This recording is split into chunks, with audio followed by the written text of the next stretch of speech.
Hello, everyone, and welcome to this ICAEW webinar, Tax Planning for Landlords, which is in association with MHA. Apologies from our Head of Personal Financial Planning, John Gaskell. He's just having some technical difficulties at the moment, but will hopefully be jumping into the webinar a bit later to help us run the Q&A at the end. Our speaker today is James Kipping from MHA, and I will shortly be handing over to him for the main presentation. But first of all, I'd just like to do a quick poll of everyone that we have online today, just to see if you have joined this webinar out of a personal interest or whether you're here out of a professional interest or perhaps both. So just out of interest for us, if you would like to just fill in the poll, I'll give everyone a sort of minute to do that, and we'll have a look at who we have online today.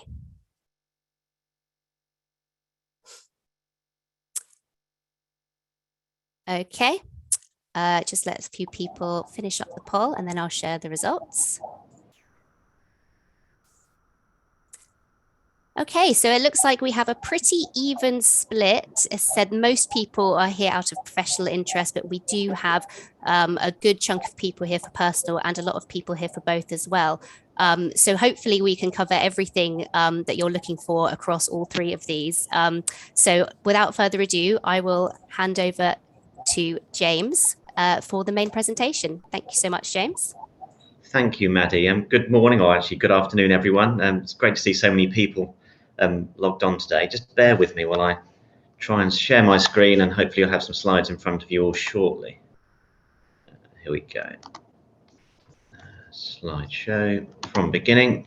Here we go. Right, yes, so once again, good morning. Right, I've been asked to talk about tax planning for landlords as a kind of tax update. So that's exactly what I'll do. I'll probably go off piste a little bit throughout the talk, so bear with me. But hopefully that does mean there's something for everyone, because I obviously note from the poll a few minutes ago, some are here for professional reasons, some are here for personal interest, and some a mixture of both. So hopefully there's something for everyone. Unfortunately, I do have to start with the usual disclaimer and copyright slide. I obviously shan't go through it. If you struggle to sleep at night, then do take a look. On a serious note, though, what we're sort of presenting today is our understanding, our interpretation, some hopefully some helpful pointers, but do take advice where necessary. Before I kind of get into the talk, it's worth just covering off with you what I'm going to talk about, because it's quite a wide-ranging subject. So I'm going to start off just talking about the basics of how rental income is taxed. That's not to go right back to basics. I know the vast majority of you are ICAEW members and professionals and will be well aware of how rental income is taxed on the whole, but just wanted to reintroduce some of the basic principles and just point out a few areas where I think sometimes things are forgotten or where there are planning opportunities. I'll then have a short session on incorporation. I know we've all sort of listened to and thought about this at length over the last few years, so I'll just cover the pros and cons as I see them, and cover off a little bit of how I think the change in corporation tax rate might affect things.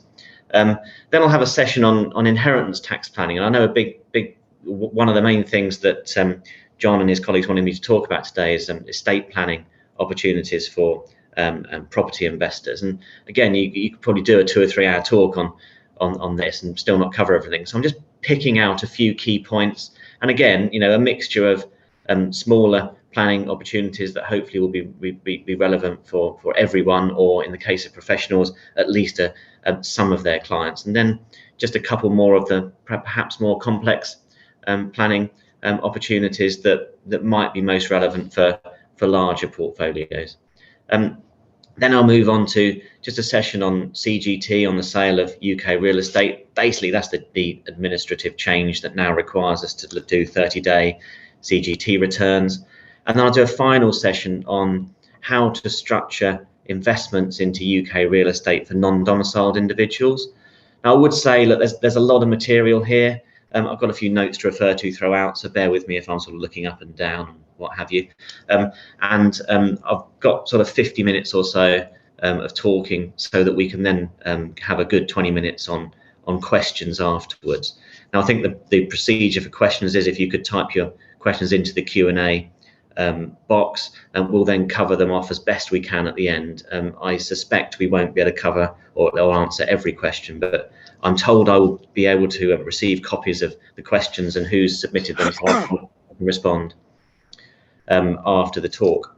So without further ado, I shall jump straight into the basics and how rental income is taxed. And as I say, it's just to serve as a reminder and hopefully highlight some useful points when dealing with rental income and expenditure.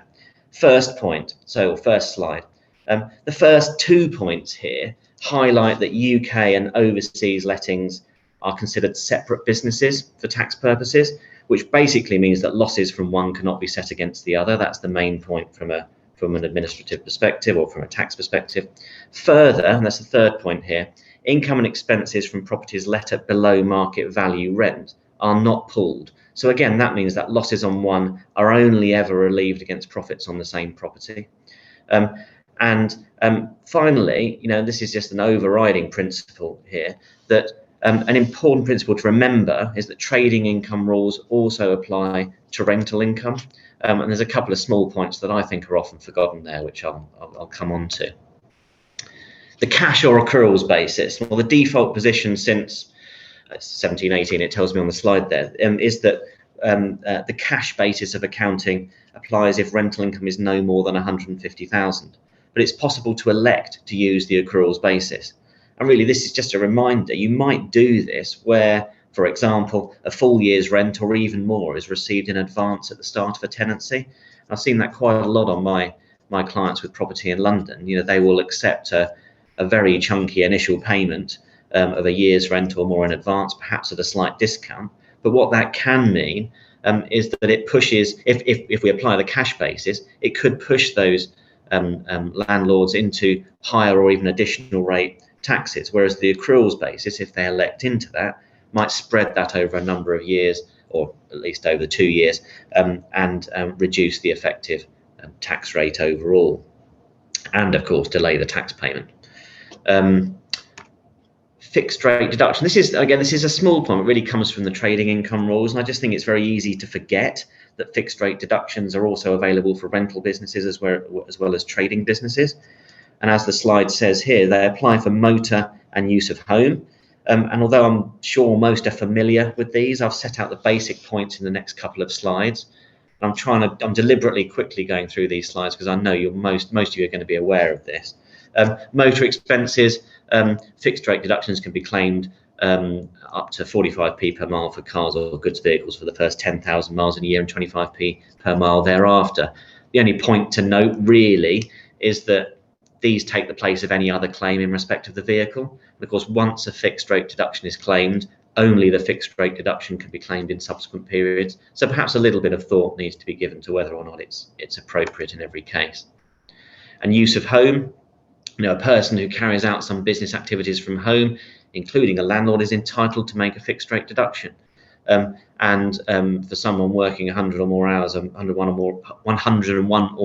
a month, that equates to £312 per annum, £26 per month. It's a small thing, but not to be forgotten when dealing with rental accounts and rental businesses.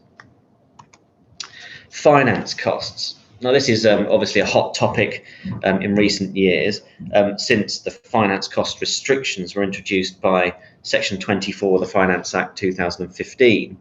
And therefore, I'm not going to dwell on them here, other than to say, or to remind you all, that they're now fully effective, so that relief is restricted to a basic rate tax deduction rather than relief at the taxpayer's marginal rate. The full effect, of course, will be on tax returns currently being prepared for the tax year 2020-2021.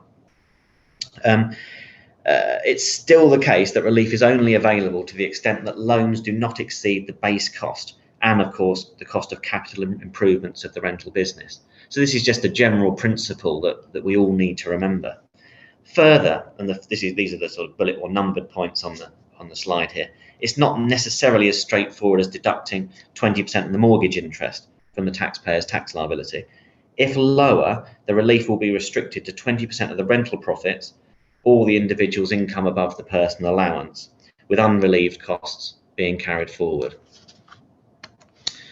probably best to look at this as an example, and I'll just put a simple example just to highlight that in even the most basic cases, you can see some quite significant jumps in effective tax rate, which then get people onto thinking, well, what planning can I do, or what planning should I be thinking about if I'm adversely affected by these rules?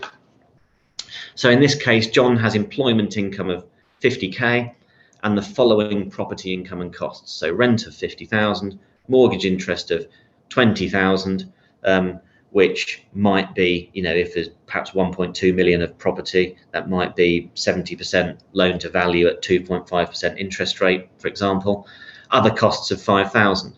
Now, back in 2016-17, as the rental income would be taxed at the higher rate, the effective rate would be 40%. Of course, you're just paying tax at your marginal rate on the real sort of economic profit. The effective rate in 2020-21 in this example is 56%.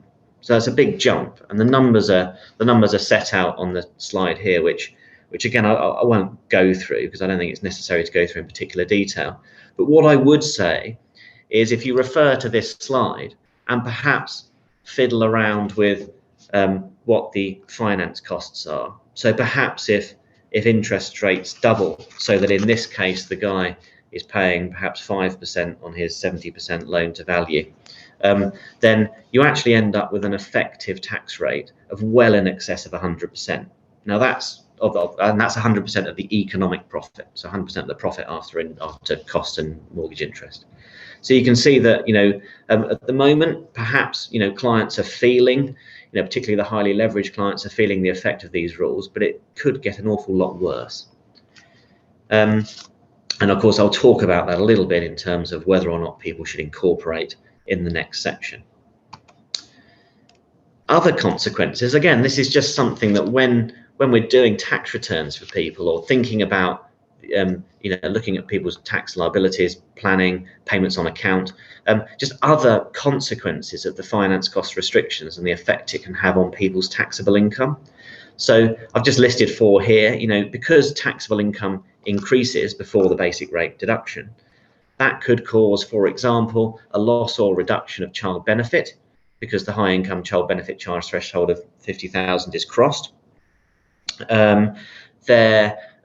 It could cause a loss or reduction of the personal allowance if these rules cause someone's taxable income to exceed 100,000. It could cause a loss or reduction of the personal savings allowance as people move from basic rate to higher or higher to additional rate tax bands. It could also cause excess pension charges because adjusted income without the interest deduction exceeds, in an extreme case, 240,000, causing an annual allowance abatement from 40,000. So these are the sort of things you have to consider in addition to, someone's marginal tax rate and therefore their effective tax rate overall.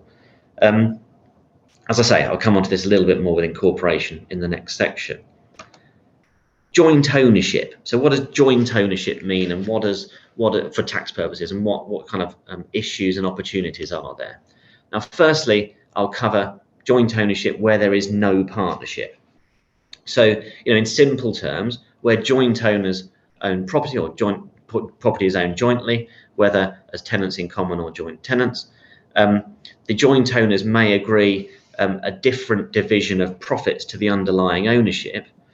So, let's say I own a property with my brother. He does the bulk of the work in collecting the rents and dealing with the repairs and things. We might agree between us that he takes 75% of the rental income, even though the underlying ownership is 50-50. That's fine from a tax perspective, although the tax position must be what is actually agreed and what actually happens. So the income actually has to be split in those proportions. An important point, and this will be covered as well in the next couple of slides, is joint letting does not of itself make the activity a partnership. And there can be reasons why a partnership is advantageous or recommended. Now, despite what I've said in the first point there, spouses and civil partners must share profits equally, or at least that's the default position for tax purposes, unless both the entitlement to income and the property are in unequal shares. So if property, in simple terms, if spouses own property jointly, the income is shared equally, unless the underlying ownership is different, and both spouses or civil partners elect on a Form 17 to inform HMRC that their share of their profits or losses should match their underlying share of the property. And it's amazing how many instances we see where spouses have just decided that the rental income is going to be put on one spouse's tax return and not the other, irrespective of what the underlying ownership or whether an election has been made to HMRC. So I think this is something that people do need to consider or look at, certainly. And also, in case of joint ownership, we must also consider the best ownership split between spouses and advise clients whether things could be changed to improve their tax position. Even if just putting a property into joint ownership before a disposal to take advantage of a spouse's or both spouses' CGT annual exemption, should they be available. The first point on the slide here is about stamp duty land tax there. When transferring an interest in property, you must remember that where property is subject to a debt, the recipient will be deemed to be providing chargeable consideration equal to the proportion of the debt that is assumed. So that can create an SDLT liability on the value of that chargeable consideration. There's no spouse exemption for SDLT like there is for CGT, although the supplementary 3% rate shouldn't apply.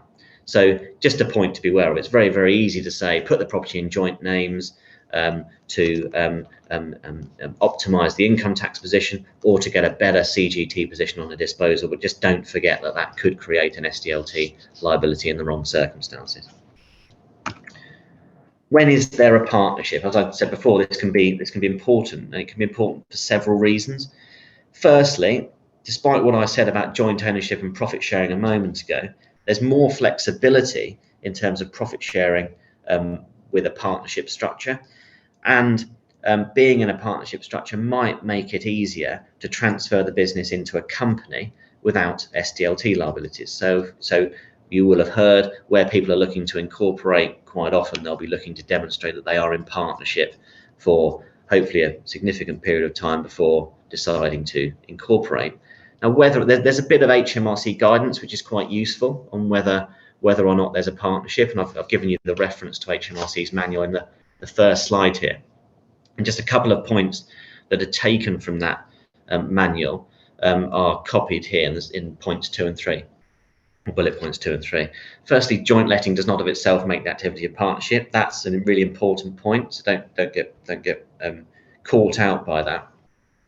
Most cases of jointly owned property will fall short of a degree of business organisation needed to constitute a partnership, but HMRC accepts that a partnership exists. Sorry, to accept that a partnership exists, you would have to be satisfied that there are a similar degree of business organisation as in an ordinary commercial business. And HMRC's manual here refers to a case, I think it's Griffith and HMRC back in, or then the Inland Revenue back in, I think the 50s, don't quote me on that. And it was a case where joint owners owned, I think, 10 or 11 properties for letting, and they were deemed to be in business and therefore in partnership together. So perhaps that's a guide as to when you might be able to demonstrate that there is a partnership. But as always with conventional partnerships under the 1890 Partnership Act, there's a degree of subjectivity, whether or not HMRC will accept as a partnership, even if you're submitting partnership tax returns and what have you. And in that situation, you might consider using an LLP, so a limited liability partnership, simply in many cases because that confirms that there is in existence a partnership for tax purposes. And of course, partnerships, or like LLPs, just like partnerships, are transparent for tax purposes. So generally, it is possible to go into an LLP without tax liabilities. A little bit of care needs to be taken over the SDLT position, but certainly in family scenarios, you shouldn't have a problem. But that's probably the area to look at. The other thing, the final point here, and it kind of goes back to my first slide about back to basics, but the profit or loss of a partnership must be kept separate from any other letting income. So that might determine which side of the line you want to fall, because a partnership loss can't be deducted from personal rental profit and vice versa. Hopefully that's a good run through of the basics and a couple of pointers. And as I said, this section will focus now on incorporation. but I'm not going to dwell on it particularly. It's been a hot topic for landlords, and therefore it's been covered extensively. But I'm still regularly asked the question as to whether it's beneficial, both for existing businesses and for people starting out in property investment. And there are differences as to how you would approach this, I think, depending on whether someone is already in business and whether someone is not. My general view, to be honest, is where the activities are significant or have the potential to be significant, and there is a long-term view, then at that point, I think I'll start considering the merits of using a company. Often, though, an incorporation or the use of a company for property investment is coupled with some other planning, for example, inheritance tax planning or remuneration planning, or a combination. So hopefully I'll draw out a few of the key points in the next, I think, 3 or 4 slides on this.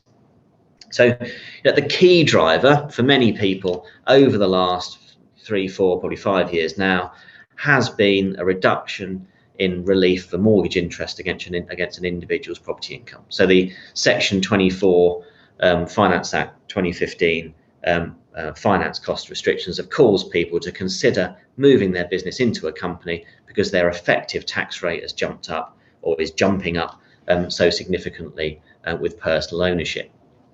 So that could actually be the only thing which causes people to incorporate, and it could be a very good reason in highly leveraged situations. A couple of other benefits, though, potential benefits anyway. The base cost of properties in computing capital gains becomes the market value at the time of the incorporation. So if we incorporate a property business using Section 162 incorporation relief, the company is deemed to acquire the properties at their value on that date, and the capital gain is deferred into the new shares of the company.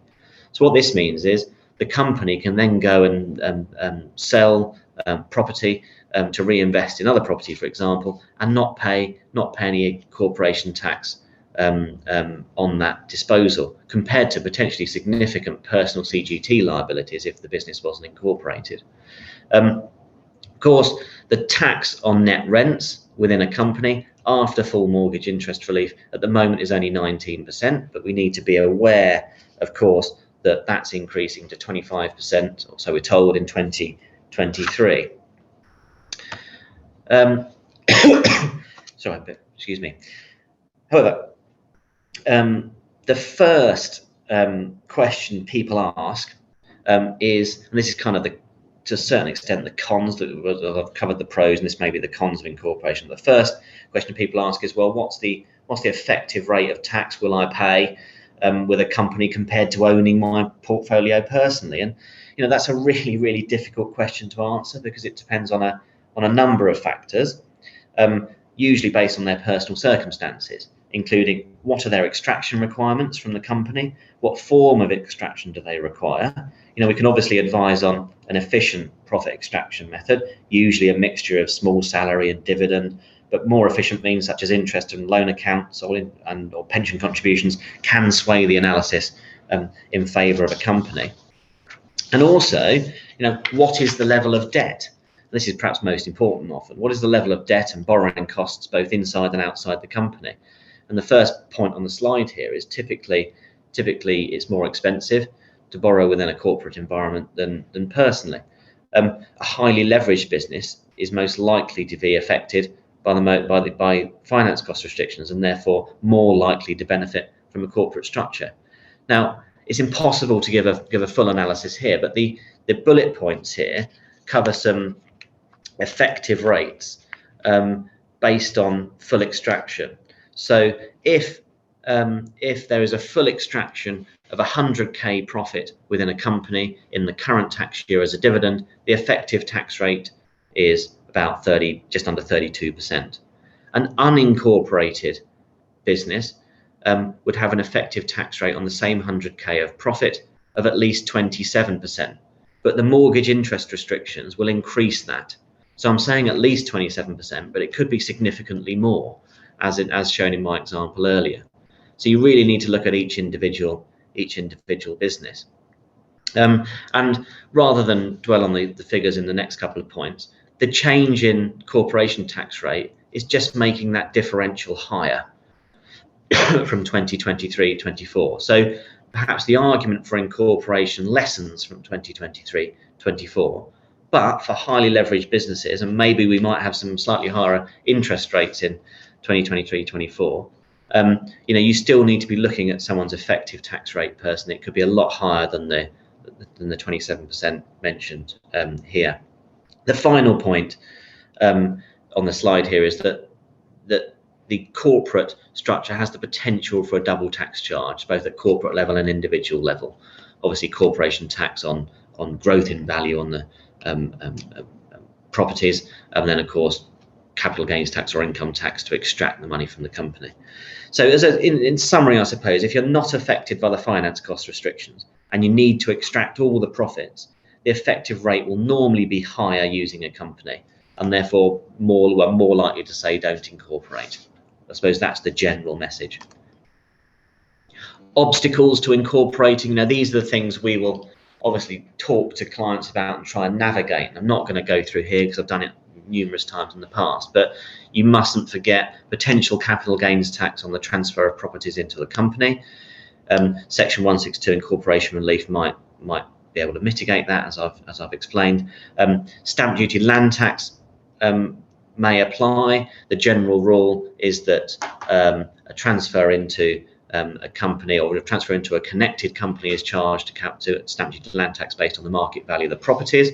But if we go from a partnership into a company, and certainly from a family partnership into a company, that can usually be avoided. And of course, we've got to deal with the property transfers and any associated mortgages. And to a large extent, that's a legal matter, and certainly a topic larger than I can talk about this morning. But it mustn't be forgotten. So that's kind of all I really wanted to talk about on incorporation. And in the next section, just want to focus a little bit on inheritance tax and estate planning opportunities, perhaps, to a large extent after someone has decided to go into a company. And that's the subject of the first slide here. I'm often asked, well, can I create a family investment company and buy properties? And you have to explain that, well, a family investment company really is just a company used for investments. But the beauty of a company for this purpose is that it can be very, very flexible, and in many ways, since the change in trust rules in 2006 onwards, a company like this, a family investment company structure, has arguably replaced what a trust might have been used for in the past. The concept of family investment company for this purpose is best explained, I think, with an example. And to keep it as straightforward as possible here, I'm coming at this from the viewpoint of someone coming to me saying, we've sold a business. So in this case, mum and dad, both 65, have sold a business and have cash to invest, and they want to invest in property for letting. How do we do that? Do we use a company? Don't we? In this case, they have 2 adult children, one of whom is married with 2 children. They expect to have more grandchildren. They want to provide for their children and grandchildren, but they want to retain control. They don't expect to ever need more than 2 of the 5 million that they've got to invest. So all these factors need to be taken into account when structuring how the family investment company is structured. And I couldn't put all the detail on the slide here, so I'll try and sort of talk you through. But essentially, the £5 million is broken up in this example, and this might be a recommendation. There are all manner of ways of doing it. But we might break that 5 million up into 4 pots, which I'll describe now. Firstly, the 2 million that they might want to retain access to might be kept out of the share structure of the company and just be loaned into the company when it is established. We might then create £3 million of share capital. So mum and dad might subscribe for £3 million of share capital, but that itself is divided into 3 pots. A small pot, in this example, of ordinary shares, so 50k of ordinary shares, which might give mum and dad all the votes, or at least the key decisions, so that they retain control of the operation of the company. In this example, I'm also saying, I'm skipping to the right-hand side of the slide here, £650,000 of ordinary C shares might be settled onto a discretionary trust by mum and dad with a view to benefiting the grandchildren. And the reason I restrict it to 650k is so that we don't have any immediate inheritance tax liabilities, assuming that mum and dad have their full inheritance tax nil rate bands of £325,000 available to them. And the balance of the 3 million might be put into ordinary A and ordinary B share capital for the adult children. And perhaps there would be either no votes, or certainly the voting rights attaching to the various classes of share capital would ensure that mum and dad have the control that they desire. So that might be, a very sort of relatively basic family investment company structure with some inheritance tax planning, but also income tax planning in mind. And just to run through now the benefits that particular structure might bring. So from an inheritance tax perspective, we have 2.95 million, which falls outside of mum and dad's estate after 7 years. That's the share capital given to child 1 and child 2, the adult children, and the 650k of share capital, which is put onto the family trust. All growth, other than perhaps the growth in value on the 50k of ordinary shares they retain, falls out of their estate immediately. Corporation tax, of course, on the rental income, in this case, of course, if it's properties they go and buy, is 19%, up to 25% from 2023. And from an income tax perspective, there's several potential benefits here. They've got the £2 million of cash that they loan into the company, which gives them the right to continue to access that money. They can draw against that loan without any income tax. They can also charge interest on that loan, and that might be more tax efficient now that the corporation tax rate is increasing than other forms of, and of course the dividend rate's increasing rather than other forms of remuneration. I've suggested putting shares onto a discretionary trust, and that the trust might be a way to getting income, so declaring dividends on those ordinary C shares through to other family members. So quite often we see this type of structure set up, so grandchildren's school fees can be funded. And to do that, we might appoint an interest in possession to the grandchildren on a revocable basis, so that income or dividends can be paid directly to them and use up their personal allowances and dividend allowances if they're otherwise available. And of course, the structure of the corporate structure brings with it other remuneration planning opportunities. So it opens up the opportunity for mum and dad, potentially for children if they're involved in the business, the opportunity of making employer pension contributions, where of course rental income outside of corporate environment wouldn't be relevant income against which pension contributions could be made. These are just some of the benefits, and you'll see that in that particular case I'm recommending a corporate structure, but not necessarily because of, well, in this case definitely not because of the mortgage interest restrictions. It's more because of the other benefits that such a structure can provide. Away from property business incorporations and more just sort of property generally, and actually this isn't a slide that's really aimed at landlords, but more just a common question. So I'm often asked, what can we do from an inheritance tax perspective in terms of planning and the family home?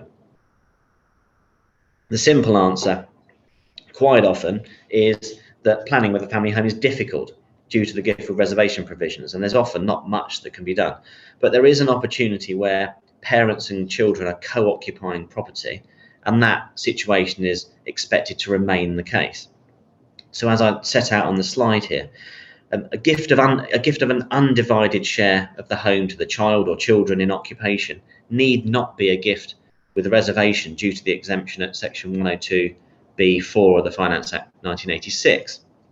HMRC are clear in their manuals that they will not accept that a greater share should be given to the number of co-owners, or rather should be given, if for example there becomes 2 co-owners, HMRC would not expect either co-owner to hold more than 50% of the ownership of the property.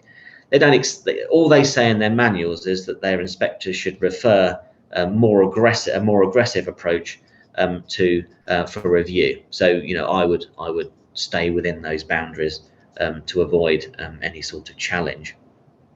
A further benefit, and this is the second point on the slide here, is that a retained share, so in this case, the parents' retained share of less than 100% of the property should secure an immediate discount of between 10 and 15% in their estate for inheritance tax purposes. Note, however, and this isn't actually on the slide here, but note that if a child moves out, then of course the situation will become a gift with reservation, because it requires both parties to be in occupation. Also, main residence relief may apply to both owners for capital gains tax, but that's not necessarily the case, and the position will need to be reviewed. And actually, one point I didn't mention here: if this situation might be appropriate for you or your clients, then it's important that the children do not bear, assuming it's the children that of course are given the share in property, do not bear more than their share of running expenses of the home, because we can't be in a situation, or be seen to be in a situation, where the parents are benefiting from having more than their rather having their share of costs, or any of their share of costs paid for them. Usually, of course, the parents will continue to pay all the costs, and that's not necessarily a problem. Now, I will go on in the next couple of slides to talk about how that Section 102B can be used in other situations. But I first thought we should run through some of the other planning or inheritance tax planning ideas that might be suitable for people with property. And this is more, I suppose, back to planning for landlords. We've mentioned trusts in the example about a family investment company, and the only other point I would make there is if you're transferring shares or property onto a trust, then holdover relief should be available for capital gains tax. So that's often why people consider using trusts, to prevent the immediate capital gains tax liability. But the limitation of trusts in this situation is to avoid a lifetime inheritance tax liability, no more than the transfer of value should not exceed the available nil rate band. So usually no more than £325,000 per individual, or perhaps £650,000 for a married couple. Outright gifts is the second point here, and they shouldn't be ignored completely, even though they might crystallise a CGT charge. CGT is only 20% for now, of course, and so we might foresee an increase in CGT, and it might currently be an opportunity for people to crystallise liabilities at that lower rate, perhaps if the family are likely to sell on the property in years to come, when there might well be a higher rate of CGT anyway. There is a risk here that if there's an outright gift of property that's a potentially exempt transfer for inheritance tax, that is, it remains in the transferor's estate for 7 years for IHT, there's a risk that we have the CGT charge on the gift, and then the transferor doesn't survive 7 years, so there's also an IHT charge for which there's no relieving provision. And the final point on this slide is that in the recent years we've seen a lot of planning with debt, presumably because, of course, the cost of borrowing is currently so low. In simple terms, one might borrow against their portfolio, give away the cash as a pet, that's subject to the 7-year rule, and provided they survive those 7 years, the value of the gifted cash is outside of their estate, and the debt should be deductible for inheritance tax purposes in most circumstances. You, of course, have to weigh up the borrowing costs against the inheritance tax or potential inheritance tax saving, but it might be, particularly sensible where the gift recipients were going to need to borrow anyway. So let's consider a situation where adult children are going to buy property, wanting a mortgage. Well, actually, if they the family can work together on this could avoid that situation and assist with parents' inheritance tax planning. I've made a point. The bottom point is, what about a gift into a discounted gift trust on a bare trust or discretionary trust basis? Now, I've not got an example here, but really this is just a case of, the planning could go a step further than simply an outright gift of cash. So we could put the cash that we've generated from the borrowing into some other investment structure. And one I have seen quite a lot in conjunction with borrowing is an investment into a discounted gift trust. Now, difficult one to explain, so bear with me, but it's basically where cash is invested in a single premium life insurance bond on a bare trust or discretionary trust basis for beneficiaries who are usually children. Now, the settlor, that's usually the parents, can retain a right to an income paid from the investment up to 5% of the investment made. So that's the 5% tax-free withdrawals allowed from life insurance policies, investment bonds. So the benefit of this is that the transferor, arguably the parents, secures a tax-free income being up to 5% of the investment, and the right to receive that income from the investment creates an immediate discount in their estate for inheritance tax purposes. In other words, the value of the chargeable transfer or the potentially exempt transfer, depending on how this is set up, is reduced by the obligation the trustees have to pay an income on a tax-free basis back to the transferor. Clients will usually use a bare trust arrangement where the discounted value is more than the available nil rate bands, so 325,000 for an individual, 650,000 for a couple usually. Otherwise, a discretionary trust will be used if the amounts are lower. The discretionary trust route also allows for flexibility in who can ultimately benefit. So if you don't know who you want to benefit, then a discretionary trust is preferable, subject, of course, to navigating the potential for lifetime inheritance tax. Probably one to consider on an individual basis, and I think actually there's a lot of people out there where this sort of planning is relevant and hasn't been considered. So happy to speak to people separately about those arrangements from a tax perspective. Excuse me. So we talked a minute ago about section 102B and the sort of get out from the gift with reservation provisions. And this same section does present some further planning that's arguably a little bit, it certainly is more complex than most. But basically, it's still possible to undertake some lease planning whereby long leasehold interests are carved out from a freehold.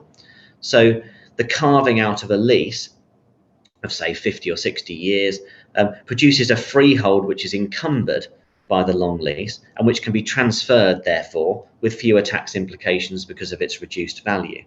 Then, of course, over time, as the lease term reduces and the freehold value increases, the leasehold value, which of course is subject to IHT because it remains in the transferor's estate, decreases. So actually the inheritance tax position improves over time, yet the transferor, so the person we're doing the planning for in this instance, retains the right to rental income and all that sort of stuff under the lease. The provisions of section 102B apply, so that provided that only an undivided share in the encumbered freehold, so a proportion of the encumbered freehold is given away, the gift with reservation provisions don't apply. This relies on, I'm just saying in my note, reading out my notes so you're aware. This relies on subsection 3 of that provision, which requires that there is no occupation of the property by the donor. So it does not work for the main homes. This is really something for probably substantial investment property portfolios where there's no mortgage debt. There's an argument, this is the final point here, there's an argument that the whole of the freehold interest in these situations can be gifted without the gift of reservation provisions applying under section 102A. And if the properties are acquired by the donor over 7 years prior to the gift of the freehold, I'm saying it should be possible to rely on subsection 5 of that rule to conclude that the right or interest retained, namely the ability to derive benefits from the leasehold, will not be significant. But in my view, and I think others as well who I've spoken to, there's a technical concern that HMRC might actually say that those arrangements are significant, and therefore that casts some doubt over the application of that. And I think using section 102B and the gift of an undivided share probably provides a more robust solution, even though it reduces the inheritance tax benefits available. I'm copying section 102B there just to highlight the relevant points. No need for me to dwell on that, I don't think. And the final point here is just to say that people often say, well, when gift with reservation applies or doesn't apply, surely the pre-owned asset tax rules apply. Well, in this case, this just confirms that that shouldn't be the case in the scenario that I've explained. Now, I've got a section here on CGT on the sale of UK real estate. I'm really just talking about the 30-day filing requirement and some, obviously the administrative change that presents, and the sort of cash flow implications for clients. And there's a couple of things where we always need to be aware that the position for non-residents and residents is different. So non-residents have to file a return regardless of the type of property they sell and whether or not they make a gain that's taxable, whereas UK residents only have to file a return if they're selling residential property and there's tax to pay. I've put a few points on the next probably 4 or 5 slides, but I think I'm looking at the time's 1:45, and I think I'd rather concentrate, as this is largely administrative, I'd rather concentrate on the final section, which looks at how non-domiciled individuals might invest into UK real estate. So please take a look at the other slides, and any questions come back to me afterwards. This final section, which probably take 10 minutes or so before questions, is just focusing really on property investments for non-domiciled investors. The first couple of slides, which I'll quickly just show on the screen in a second, run through the many legislative changes in recent years. It certainly probably made me realise how easy we used to have it as tax advisors in this situation. I'll then run through a typical legacy property holding structure. Most clients would have reviewed the appropriateness of this, but that's not always the case. So again, just look at your client's situation. Has it been reviewed? Hasn't it? There might have been good reason why things were left as they are, but it should stay on the agenda. I'll then talk through several illustrations on how property might be acquired, depending on the type of property and its intended use. So first couple of slides are just running through a sort of timeline here from 2012, and I'm not going to dwell on the individual aspects. Right through here to 2017, and then on the next slide through 2017 on to the present day, where who knows what will happen next. But the sheer volume of or changes here means that these structures need to be reviewed, and what we might have advised 5, 6, 7 or longer years ago just probably isn't appropriate anymore. Firstly, though, in terms of a legacy structure, how things might used to have been acquired and what that might look like is set out on the slide here. And typically, a non-domicile, non-UK domicile would acquire a property in the non-UK company. So that's the left-hand side of the screen, primarily for IHT protection. Non-UK shares are excluded property for inheritance tax. In this situation, or until the rules change, the shares in the non-UK company might be held in a trust. So I'm saying here an overseas trust, and that protects the excluded property status of the asset should the settlor later become UK domiciled. Okay, so the structures mainly provided inheritance tax benefits, but there would also be no CGT, and letting income would be subject to income tax. Okay, that has changed significantly, such that the non-UK company shares are now not excluded property, so they're within the charge to inheritance tax. This, unfortunately, and this is perhaps a reason why these structures that are still in place need to be reviewed, this can cause a double charge in situations where the settlor is not excluded from the trust, because there can be both a gifter's reservation, so that the property is treated as his or hers for inheritance tax purposes, but also within the relevant property regime in the trust and subject to 10 yearly charges within the trust. And of course, that wasn't a problem before, when indirectly held UK property was not subject to inheritance tax.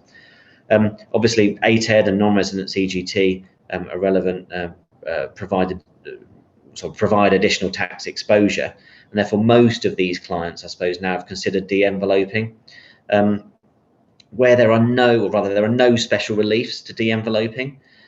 So at a high level, the main potential charge if we're looking to unwind these structures, is the capital gain that can arise on the liquidation of the company, although that will be by reference to the 2015 base cost.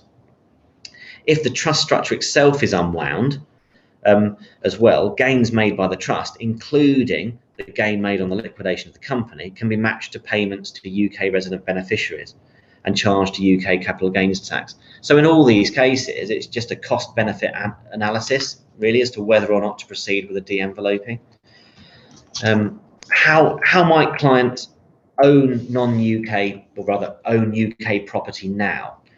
So before, I'll run through a couple of illustrations in a moment, but just for the next couple of minutes, consider some basic principles. So just running through the slide here, and this is all in terms of residential property. All UK domiciles should acquire UK property which they will use personally directly through personal ownership. Now, simple rule of thumb. Relief from CGT is available if it's the main residence, and that's also potentially available to non-residents through nomination, where they satisfy the 90-day requirement. In most cases, non-domiciles will also hold directly, and therefore we'd consider debt planning at the point of purchase to mitigate the value that it's exposed to IHT in the UK. What you can't do is put debt in place later and then move the borrowed cash outside the UK, because that borrowed cash remains chargeable to UK IHT. So if there's likely to be a sizable IHT exposure if people are coming to acquire UK residential property, trust structures may still be appropriate where the property is acquired for family use or investment, but where the settlor can be excluded. And the full spouse exemption, of course, is also available for inheritance tax purposes if transferring from a non-domiciled to a non-domiciled spouse. It's only restricted if there's a transfer from a UK domicile to a non-domicile. Even in that case, it's possible to elect now into a UK domiciled position. And before running through a couple of examples, just to finish off, if held personally, a client or an individual will have the full inheritance tax nil rate band of 325,000 available to them, which is fully transferable, as I've said, between one non-domiciled spouse to another on death. There is only a restriction where the assets are transferred from a UK domicile to a non-UK domicile. So standard planning for a married couple is to leave everything to the surviving spouse, to defer inheritance tax until the second death. And if they're non-domiciled, the survivor can sell the property, exit the UK tax system, and avoid an IHT problem altogether. But just remembering that if they're selling an indirect interest, so an interest held otherwise than personally, in residential property, there's a 2-year tail after the assets are sold. So the proceeds remain non-excluded property for 2 years. Let's skip on to the first example. So there's a couple of illustrations just to illustrate that trust structures can still be appropriate, and then I will probably conclude so that we can have some questions. So the first illustration here is where a client is acquiring a UK residence for use by their family. So if it's acquired personally, this would be exposed to 40% inheritance tax, whereas here I'm suggesting that they might still consider a trust structure if the settlor can be excluded from benefiting. Now, the non-UK domiciled settlor might transfer funds into the overseas trust, including bank funding if required, and the trust would then buy the UK property. The primary benefit is that 10 yearly charges can arise at a maximum of 6% rather than the potential 40% liability if owned personally. So we don't avoid inheritance tax here, but it should only be on 10-year anniversaries or potentially on exit charges if non-excluded property is transferred out of the trust. The trust means no ATED charge, and also that CGT main residence relief will apply if one or more of the beneficiaries are occupying the property under the terms of the trust.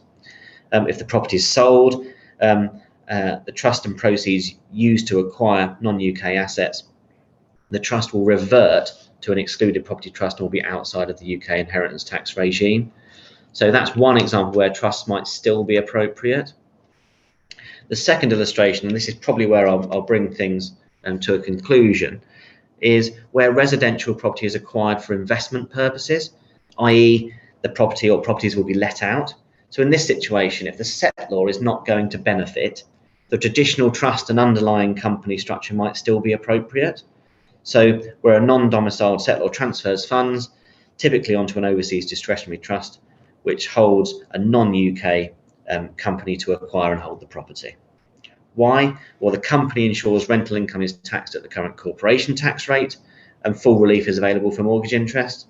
10 yearly charges arise, but on the value which is attributable to UK residential property, rather than, of course, potential 40% liabilities. Whilst I haven't shown this in a separate illustration, I've mentioned that if IHT is a concern, whether in this scenario or whether the settlor, or rather where the settlor will need to benefit from the structure, it's possible to consider acquiring property in a QNUP, so that's a qualifying non-UK pension scheme, the value of which will be outside of IHT. So this is often an IHT mitigation structure, which I've not illustrated here other than to make reference to on the slide. The drawback is that benefits taken from a QNUPs are taxable. But if the client's in a jurisdiction that doesn't subject those benefits to taxation, that's of course less of a concern. So that's probably, there's a couple of other slides here, but these are the illustrations I wanted to get across. There's a couple of slides here that I'll leave you to look at separately, just covering whether to use a UK company versus an overseas company, and in some situations we might now onshore offshore structures just for ease of administration, because there's no tax benefit to be gained from an offshore structure. An illustration for commercial property, and the little piece about what to do if someone's coming to the UK for property development purposes. And again, that slide is probably a 2-hour talk put into one page, so I won't cover that here. But because I've not covered that, I would particularly just like to make reference to the grid I've put at the back here, which as a rule, which should give you a rule of thumb response if someone comes to you asking for advice on how a non-UK domiciled individual should structure their UK property investments, depending on the type of investment, their status, and what they want to use the property for. So sorry to have had to speed up at the end there. I will now stop for questions. Thank you. Thank you, James, and afternoon, ladies and gentlemen. Hope you can hear me now, James. We had a bit of a tech glitch at my end. The internet conspiracy theory was coming to play.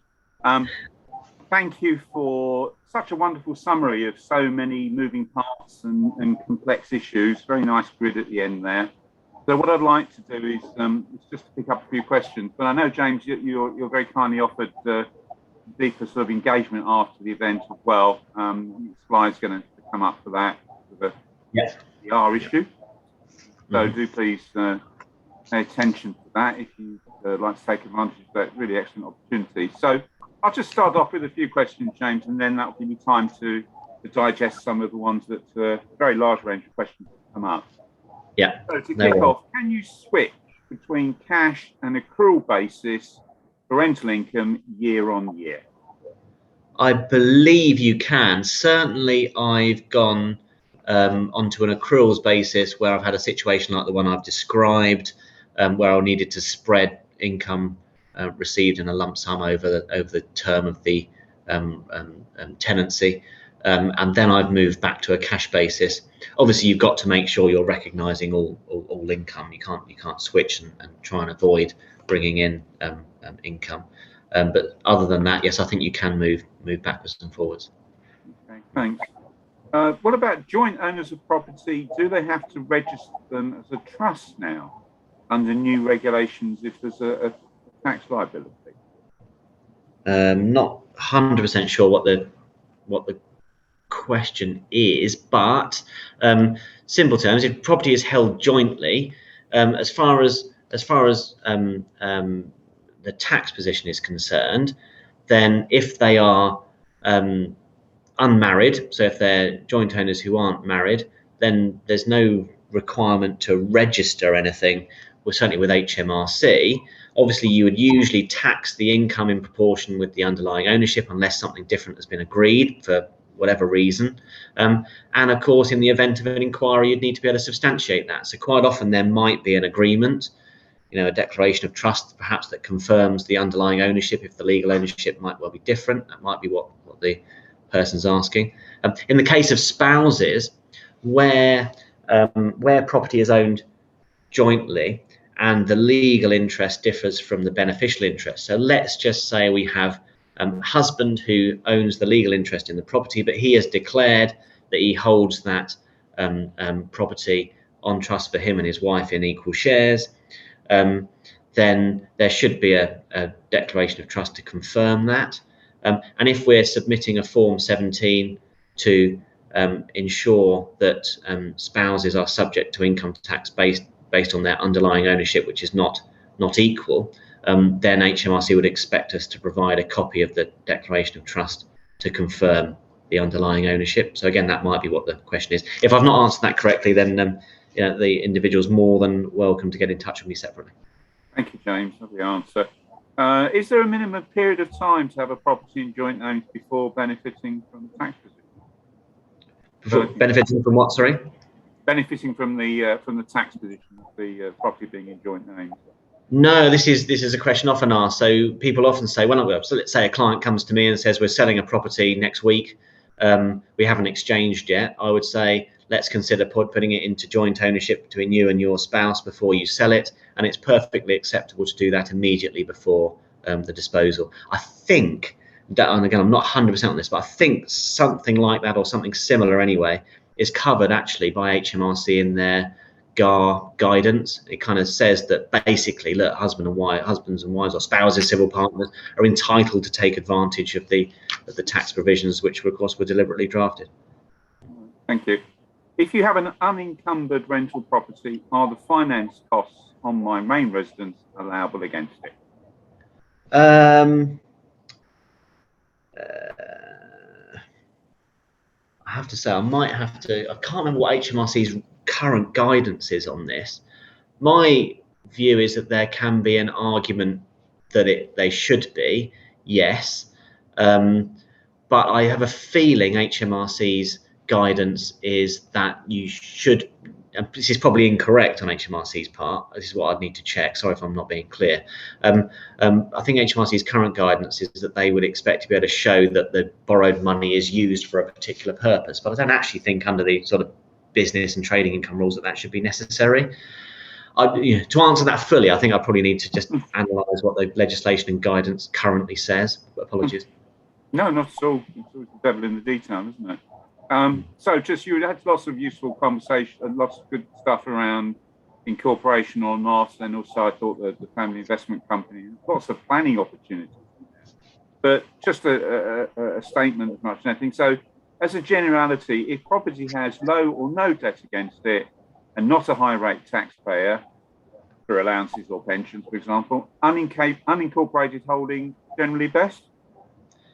Probably. I mean, yeah. I mean, you then struggle to often come up with a compelling reason to incorporate. Unless there's an inheritance tax angle. So unless we can, unless it makes inheritance tax planning easier, for example. So easier perhaps to deal with shares of a company than it is bricks and mortar. But yes, if usually if someone's a basic rate taxpayer and there's no debt and therefore the effective rate remains low, then yeah, I'd be inclined to say incorporation is not always beneficial. But if they're a higher rate taxpayer, for example, then one of the biggest concerns or questions is, well, do you need to extract, or are you looking to retain profits? And if you're looking to retain profits, at that point, obviously the lower corporation tax rates become very relevant. It depends. The answer, I suppose, it depends on a lot of other issues, doesn't it? Yeah, I did. I mean, it's funny actually. I did when I sat down last night to fiddle around with the slides. I did think about putting in a couple of illustrations on effective tax rates, sort of pre and post incorporation and pre and post the change in corporation tax rates and dividend rates. But it's just impossible in a property scenario because someone's personal circumstances, as I explained, so their level of debt, the borrowing costs, and therefore the impact of the mortgage interest restrictions, and of course their requirement or otherwise to extract money and how that's done, means that you can't give a general answer. But generalisation is a dangerous animal. If primary residence is transferred to a company and subsequently used as a rental property, is CGT payable, or does private residence relief still apply? So the first transfer will be the transfer to the company. That's a chargeable transfer for capital gains tax purposes, but main residence relief should apply to exempt that gain in the situation as I've been told there. Don't forget stamp duty land tax. So probably in that situation there'd be a stamp duty land tax charge based on the market value of the property when it goes into the company, unless it's going in as part of a rental portfolio from a partnership, and I won't go into that now. But when the property is sold by the company, then no, main residence relief won't apply. Thanks, Shane. They had a lot of good stuff on trusts and how they might or may not be used, and the appropriateness or whatever of that. So can a trust structure be used for children's school fees as opposed to just grandchildren, or is that caught by the avoidance rule? Yeah, that's caught by the avoidance rule. So basically, where a trust in the situation that I've described, and in more general situations where you're simply giving shares to children on which you pay a dividend, that will be caught by what we call the parental settlement rules. So whilst the children are minors, income that's effectively diverted to minor children, either directly or via a trust, will remain taxable on the parents. That rule doesn't apply otherwise than to their parents, and so that's why we often refer to grandparents in our examples. Thanks. And you, I thought, gave some really good planning ideas around family investment company and different classes of shares and such like. I'll just read the question out, but I think it might be quite a good one for you just to maybe elaborate on some of those issues.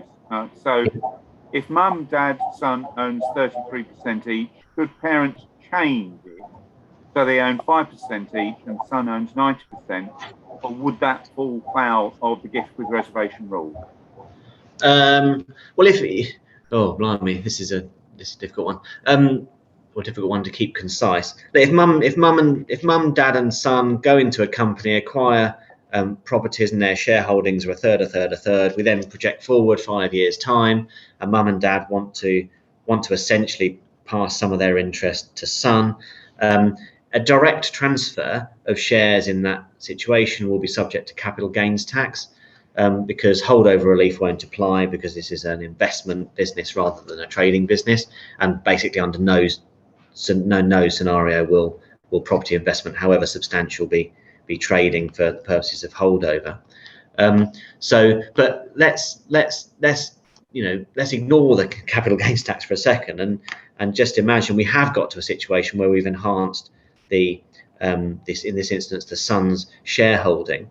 There shouldn't be a gift with reservation, provided, of course, all when dividends are declared, they're declared proportionally across the shareholdings. I think you might have problems under the settlements rules and possibly gift with reservation if we're sort of paying an enhanced dividend to the son or an enhanced dividend to the parents who have given shares away. But I think, sorry again to be quite vague, I think you'd need to look at the individual circumstances. I mean, anything that sounds too good to be true often is, I suppose, is the answer.